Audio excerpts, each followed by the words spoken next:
Our Jibon is very ছোট. In this ছোট জীবন, reality give me lot of উচিত শিক্ষা. But the সমস্যা is I cannot remember those উচিত শিক্ষা because I am a খারাপ student. I forgot what I learned within 5 minutes. It's like my স্মৃতিশক্তি is go for long vacation and never return. Our Jibon is very ছোট. In this ছোট জীবন, reality give me lot of উচিত শিক্ষা. But the সমস্যা is I cannot remember those উচিত শিক্ষা because I am a খারাপ student. I forgot what I learned within 5 minutes. It's like my স্মৃতিশক্তি is go for long vacation and never return. Our Jibon is very ছোট. In this ছোট জীবন, reality give me lot of উচিত শিক্ষা. But the সমস্যা is I cannot remember those উচিত শিক্ষা because I am a খারাপ student.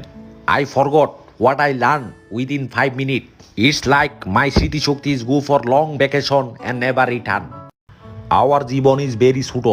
In this ছোট জীবন, reality give me lot of উচিত শিক্ষা. But the সমস্যা is I cannot remember those উচিত শিক্ষা because I am a খারাপ student. I forgot what I learned within 5 minutes. It's like my স্মৃতিশক্তি is go for long vacation and never return.